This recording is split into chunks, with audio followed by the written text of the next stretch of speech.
Hello guys, how you doing? Welcome back to the Sim Shack, and of course me, Sim UK. I hope you're doing well. Ships at Sea is evolving rather nicely, guys. We've now got finally the roadmap that shows us where everything is going to be. Now, in my initial review for this game, I did say 6 months to 2 years before we get a full release style game. And if you look at the roadmap here, that you can see 2026 is where they effectively are looking to have a version 1.0 full release available. So I'm absolutely been on the money there, which is pretty excellent. I'm really sort of proud of myself that I got that quite so right. And also, you can see that the early access initial release, everything that was on that list has been done, which is a good sign, especially if they've been working off of this roadmap in the sort of secrecy behind the scenes, so to speak. So we can expect in the summer 2024 that co-op will actually be working. Presumably this means that we can get on each other's boats and have more than one person working on a boat as a team. That would be excellent. They're going to improve longline and net fishing. That's already undergoing numerous updates and so on and so forth. Improve cargo service and mission system. So at the moment, I think you could admit it's quite basic. They could definitely do a lot with that. So I'm excited to see what they're going to do with it.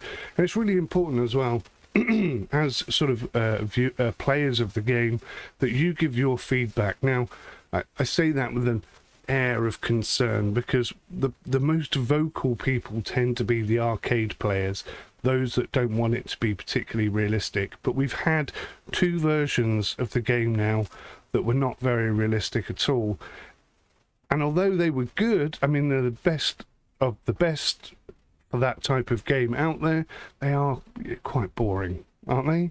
Come on, be honest. So if you're a sim fan and you want to see realism, really please do take the time to go onto the Discord and voice your opinion, because if you don't, we're going to end up with an arcade game like we've had the previous two iterations.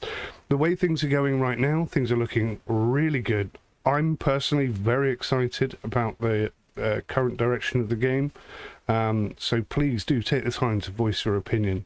They're going to improve fish farming, and it's quite a profitable way of fishing that.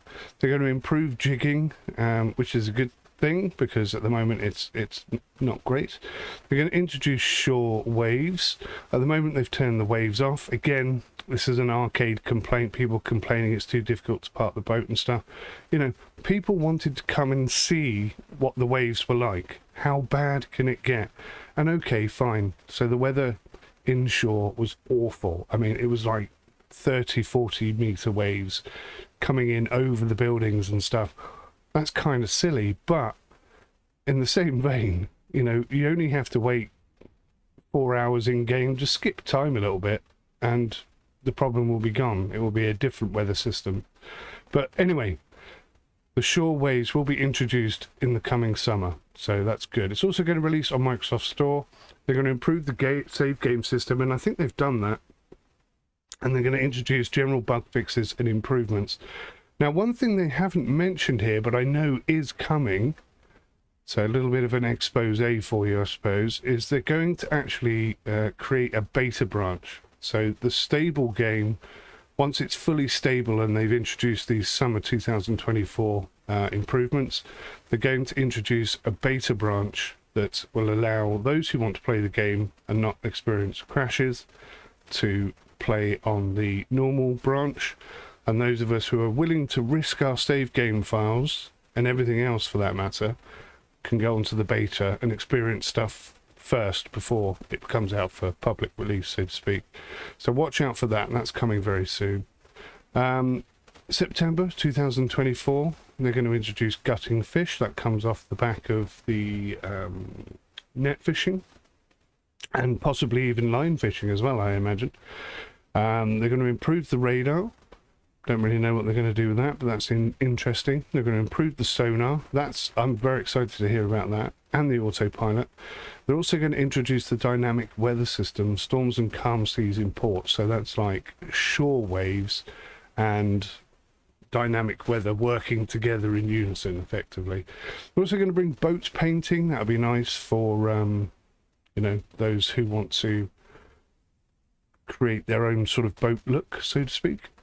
And then cross-play compatibility. That's interesting. I guess that's something that they're working on for, I'm guessing, between PC games. So if you're on Epic Store and Steam Store, I don't know if you can play together yet or not. I'm guessing it's that. I can't see that it would be console release, because the actual console release isn't coming for 2 years. So it must be something like that. And then obviously general bug fixes and improvement. Now, the major update is coming at the end of 2024. This is when things are going to get really excited. Tier 3 ships. These are the big 175-foot boats. That's going to be really interesting to see. Tier 3... Excuse me. So there's going to be Tier 3 ships. Interesting that there's a big... what do you call that? Lighthouse there. But they're going to introduce Tier 3 service ship, cargo ship, fishing ship, and then introduce purse sign fishing. I think that's how you pronounce it. I've never really done that. So that's going to be really interesting and unique. I'm looking forward to seeing how that works. Tier 2 cranes, passenger and tourist transport. That's a nice little nugget. That's cool. That would be interesting. Especially if they're thinking about introducing the ability for, you know, AI characters to walk on and off the boat, etc. Upgradable captain's chair. Now, you remember fishing Barents Sea, you could like control the seat up, down, left, right, in and out, so on. I imagine it's more of the same stuff. UI and UX interface phase 1. I'm so glad they've done that. One of the things I was going to complain about is that they need to get a UI expert in to really polish up the UI.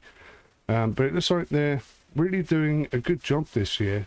I'm very excited. I really am very genuinely excited about the ships at sea direction right now. And again, general bug fixes. June 2025, so this is coming next year.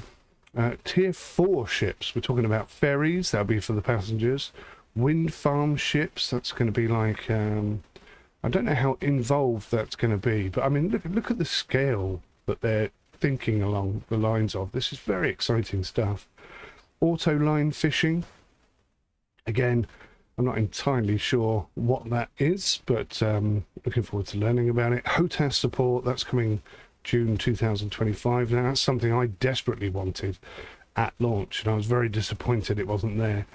So I'm going to have to be patient and just play on the keyboard and mouse like everybody else until that's fixed. Auto line fishing reintroduced again, so that looks like the mechanical system. Interesting. Maybe that's going to be ideal for smaller boats, who knows. They're also going to improve fish habitats. That's good, because I think that's something that needs to happen at the moment. You know, it's a bit limited. You know, there's more fish in the sea than this game would like to tell you about. Passenger car transport. Now that is interesting. That really is interesting. I'm not entirely sure how that's going to pan out. Now, bearing in mind that the physics on the boats are not the most realistic, and there's no mention here of improved physics on the boats, but to introduce cars into proceedings, we could end up with a very unrealistic car experience. I'm thinking along the lines of Call of the Wild, the Angler. The cars in that game, awful, really horrible to drive. But who knows? We'll wait and see. Let's not jump the gun. More UI improvements, character improvements, animation improvements, and general bug fixes overall. And then, as mentioned, in 2026, we're going to go Tier 5 ships. So it looks like an oil rig there, which is quite interesting. Then we're going to have container ships, offshore ships, trawlers, trawling, the actual trawling system. That would be cool. That would be interesting. And then for those of you on console, PS5 and Xbox releases coming in 2026. So at least you know how long you're going to have to wait now. Finally, Tier 3 cranes, crossplay. Now that I imagine this will be console and PC players. More UI interface improvements and then general bug fixes, etc. Now that's not to say that after 2026 there's not going to be any more improvements or that this is set in stone in any way, but at least we have some direction now, and we have some pretty good idea of what's coming. I hope that's interesting for you. Remember, do keep your ideas and suggestions coming, either via me, leave your comments in the comment section and I'll pass them on to the devs, or go onto the Discord and pass your suggestions and ideas onto the devs directly. That's the best way to do it, in fairness, because, you know, I have lots of other things to do, but I'm happy to pass your suggestions on. But if you want them to be definitely seen and heard, I guess maybe that's the way to do it. But yeah, I would highly recommend that you go onto their Discord and voice your opinion. So if you were on the fence and you didn't think you wanted to buy into this game, what are your thoughts now? Have I changed your mind? Have they changed your mind? Let me know in the comment section below. Thanks for watching. I'll see you in the next one. Till then, take care. Goodbye for now.